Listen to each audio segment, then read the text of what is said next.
అండి అందరూ ఎలా ఉన్నారు? నేనైతే బాగానే ఉన్నానండి. ఈరోజు ఒక రెసిపీ చేసి చూపిస్తాను. మా పాపకి కొంచెం ఒంట్లో బాగోలేదండి, జ్వరము. కొంచెం ఆయిల్ వేసుకున్నాం, వామ్ జావ చేసి చూపిస్తున్నానండి. నోటికి ఎంతో రుచిగా ఉంటుంది. ఒకసారి చూసి ట్రై చేయండి, చాలా బాగుంటుందండి. చేసి చూపిస్తానండి. వాముని కొంచెం ఆవాలు వేసుకుందామండి. ఫస్ట్ అవి నూనెలో వేడితే బాగుంటుంది. కొంచెం కరివేపాకు, పచ్చిమిరపకాయలు,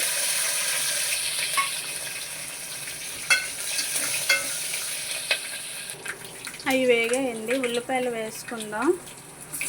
జ్వరం అది వచ్చి తగ్గినప్పుడు అసలు నోరు అంతా చేదుగా ఉంటుంది కదండి. అసలు ఎంత బాగుంటుందంటే పుల్ల పుల్లగా చాలా రుచిగా ఉంటుంది. అందుకే చెప్తున్నానండి, మా పాపకి చేస్తున్నాను. ట్రై చేయండి అందరూ కూడా, బాగుంటుంది. ఇంకంటే ఇది ఎలాగుంటుందంటే సాంబార్ రైస్ లాగా ఉంటుంది, కాకపోతే వామ్ ఒకటి కలుస్తుంది అంతే. వేగనిద్దామండి. వేగిపోతున్నాయండి. ఇందులో ఒక టమాటా కూడా వేసుకుందాం.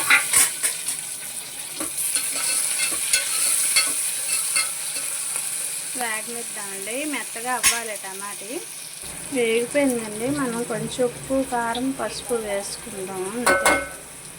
అది కలిపేసి తగినంత వాటర్ వేసుకుంటే అయిపోతుంది.